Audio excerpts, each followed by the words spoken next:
Welcome to the Mailbag, and of course the astute amongst you will realise that I'm not at home. And just as I came out to sit down and do this, the wind's got up, so my hair's blowing all over the place, but what do I care? So, this is Mailbag. These are questions and comments you leave on the channel. Either I do my humble best to answer them, or I throw them out to you guys, and hopefully some of you guys can answer them. So we're going to start with a question from Francis Martin, and he writes, in response to the Korg T1 refurbishment video I did about replacing the battery, hi, and thanks for your purpose. I have one question. Do you think changing the battery would resolve the problem I have? On one Octave, the keyboard don't send any MIDI from C6 to C7. Regards.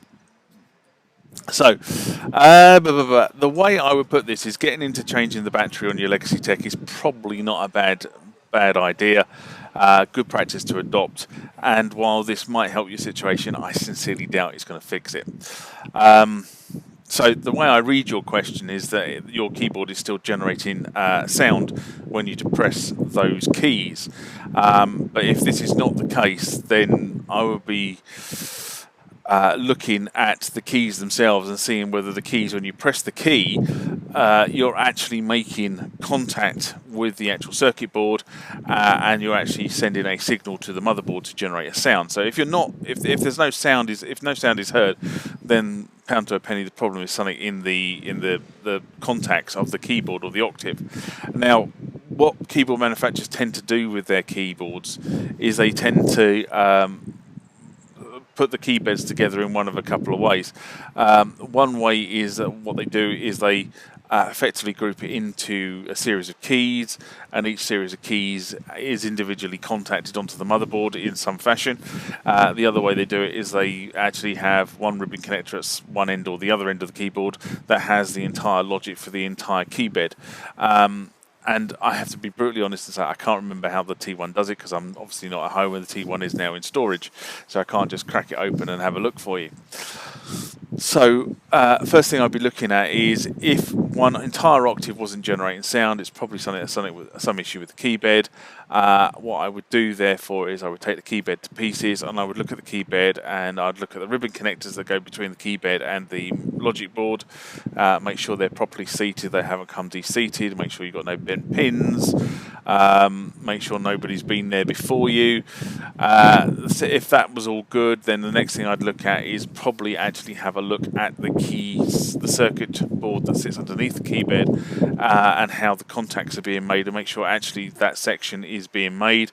And it could be something as ridiculous as the power into that area of the circuitry has been interrupted either by a cracked board or broken tracks or something else. So that would be the first area I would look at and see if it was something to do with the keys being pressed and the signal being started. Now, I've done that a few times, and I've looked at that sort of area a few times on various keyboards. What I haven't had to fix is a specific problem like you've actually stated, which is this sort of non-transmittal of MIDI from C6 to C7.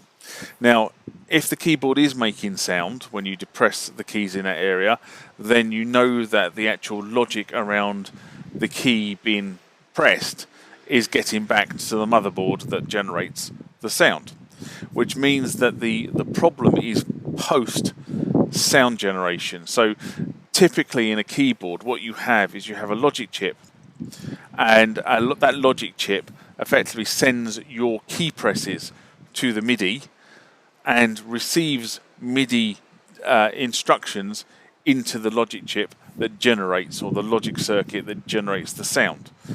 Okay, so there's a two-way thing going on. So if you know sound is being depressed, you know that the problem is somewhere between that logic circuit that says my key's been pressed and the MIDI circuit that says send and transmit MIDI. Right? The problem is you don't know where in that area it is. So the first thing I'd look at if I was doing this is I would do a visual inspection of the master board. and see if you can work out where on the master board you've got a problem. So what I'd be looking for if I'm doing a visual inspection, I would be looking for brownings and blackenings around certain components. That would tend to indicate that you've got some sort of voltage problem going on, components have burnt out, so that would give you an indication of roughly where on the board. Now, if you haven't got any of that going on, then the next thing I would try and work out is it the side sending or is it the side receiving? And the way I would do that is twofold. Firstly, I would transpose the keyboard up and down because that is on the side that's sending. And if the dead zone moves up and down when you transpose, that's probably an issue with the sending side rather than the receiving side of MIDI.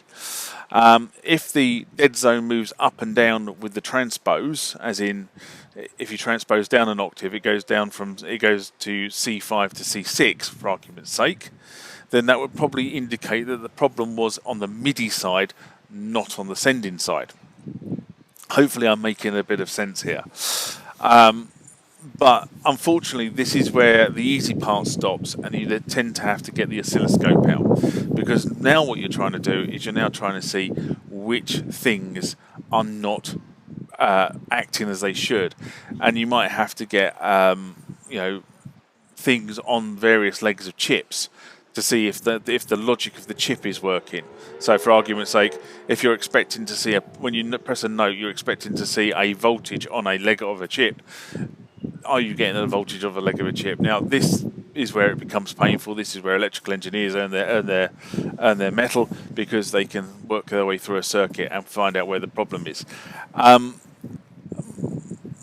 What I would be inclined to do, if I'm brutally honest, is I'd be inclined to go on eBay and see if you can get yourself a second-hand logic board. Because if you can get yourself a second-hand logic board, even if it's going to cost you $50, it's probably going to save you $50 in engineering time.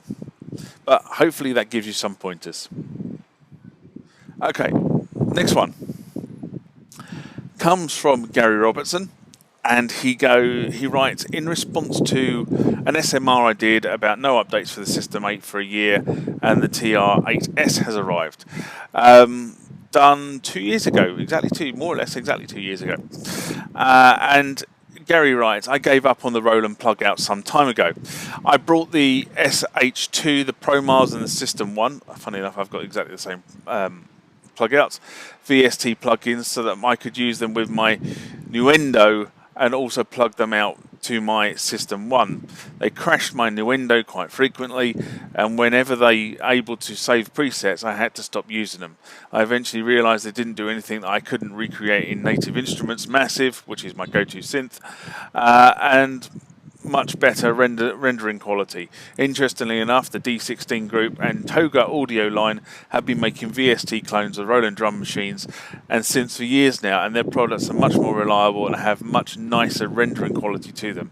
They are also much cheaper and regularly updated. And now this is a problem I have with the Roland stuff, is that I think there needs to be a number of patches deployed to definitely the System 1, System 8, etc.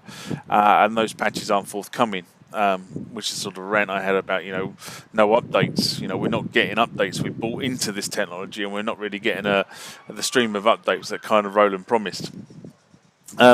So Gary, sorry it's taken a long time to respond to you on your point, but I kind of would split your point into two. The Roland plug outs were not playing nicely with each other, and software that you're using in your music production. And this is an issue I've alluded to several times over the last few years related to computer-based music production. Each time you introduce something new to your computer setup, of course, what you're doing, this is going to have a wind effect on it, isn't it? Of course, what you're doing with that computer-based music environment is creating a potential instability. And this was one of the reasons why I swapped from Windows to Mac, if I'm brutally honest, because what I was finding with the Windows side of it was just becoming harder and harder to police the individual elements working together nicely. And Mac works in a completely different way, it's a different architecture, and those elements tend to work a little bit better together, says I. And the second part is quality of sound rendering. Now, the problem is, unless it really is something completely poor, sound rendering quality is a bit of a sort of subjective and different subject for different people. But it's worth noting that sometimes the software product issue by the original manufacturer might not be the most faithful representation of the instrument they're trying to clone. And I've seen that several times, and several other manufacturers seem to have got a better handle on the software production of the instrument's tone than the original manufacturer has. So, point taken, well raised in the mailbag. Okay, the hair is slowly being messed up by the wind here, but we'll carry on and we'll push through. So next one, in response to, and I haven't written down what this is in response to, so I think it was to something to do with the Yamaha reface stuff that I did a couple of years ago. And Bruce, my friend Bruce writes, Yamaha did strange things with the DGX series, a sort of hybrid synth piano arranger. The DGX 650 emerged in demos as promising, yet players and users say it was not professional grade, i.e. no MIDI ports, cheap keyboards, etc. The item you refer to, I have never seen. FM synth boards, I will look them up. Now, I have to be honest with the reface range. I've sort of ummed and ahed about whether I should get one or two of them, and the two that I thought about getting, if I'm brutally honest, were the FM clone and the CP Piano Series 1, because apparently the tones on the CP Piano Series are quite good. Now, I haven't bought the FM one, and the reason why I haven't bought the FM one is because I have a Mint DX7, and I haven't felt the need to invest in the reface stuff when I've got a Mint DX7. I've borrowed an FM one a couple of times now, and sort of like thought to myself, while the tones aren't bad on it, the whole packaging around the reface stuff doesn't work for me. They're pretty powerful machines, the reface pieces, in terms of what they do and how they do it, but I feel that they really don't fit into the market very well. I can't see them really being robust enough to be used on the road, and I feel that they're better alternatives to studio use. So either way, it doesn't kind of work. But the other thing that I find annoying about these devices, or confusion about these devices, they don't use standard interfaces. So there's no standard MIDI interface on the back of them. You have to buy an adapter, and the way that you push audio in and out is by a very small adapter again. So you need an adapter to move that up onto a board. Which requires you to carry additional cables. You can't just turn up and use the studio's quarter-inch jacks and standard MIDI interfaces. So, for me, it doesn't work. The CP piano was nice. I'd love a CP piano, I have to be honest. I've looked at one several times now, and I just don't have the room. And now that obviously the studio's packed up for a bit, I really don't have the room. So hopefully that sort of airs that point out well. And as my hair has slowly got worse over the 10 minutes or so I've been recording this, here is the final one for this mailbag section. This one comes from somebody called Conjob. Love the name. And it says, man, I can hear the sounds of Roxette Look Sharp album playing. Pear used to use an M1 to write a lot of the early songs, and this was in response to the Korg 1 M1 demos. Now, the interesting thing about the Korg M1 demo video I did was some people have loved it, and some people have said, man, you need to load certain tones into the registries because it just doesn't sound right. And fair enough, and I am intending to make another M1 demo video changing the way that the setup works. But that's probably going to be a while off yet. But anyway, as I said, it's one or two things. And what I would say about the M1 demo videos and the songs that come out of that is you can hear this synthesizer as the D50 as well on so many pop and rock songs from, in fact, I wouldn't even sort of limit it to pop and rock songs, but so many songs from that late 80s era. So I think the M1 turned up, what was it, 88, 89. from that M1 era all the way through to, pretty much up to date, I can still hear M1 songs when I listen to some modern stuff that's being played. Yes, admittedly, a lot of it's guitar based, but if you listen around the edges, you can hear those subtle M1 tones. And the bottom line is that Korg made so many M1s.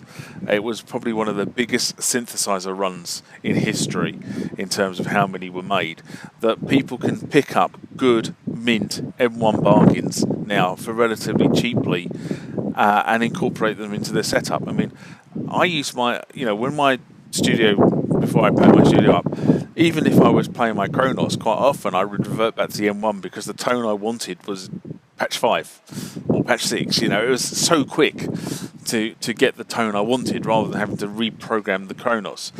So yes, you can hear a lot of the M1 legacy throughout pop music and rock music and any other music from the point that they released that keyboard to today.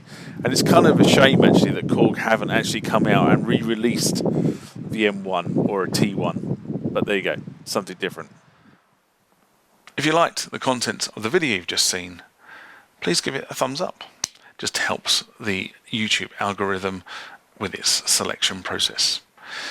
If you want to leave a comment, please feel free to do that as well. Down below somewhere should be the ability to do that. I do try to respond to all the comments that are raised on the channel. Sometimes it takes me a few weeks because of what I'm doing, and I'm getting more and more and more comments and questions raised on the channel, so it just takes sometimes a little bit of time to do a bit of research. If you want to be notified when I put more rants, mailbags and videos about this sort of legacy tech and even modern tech on the channel, hit the subscribe button, hit that bell icon, and you'll be notified by YouTube when stuff happens. I try to publish at least 2 times a week, sometimes more, sometimes less. Until next time, bye-bye.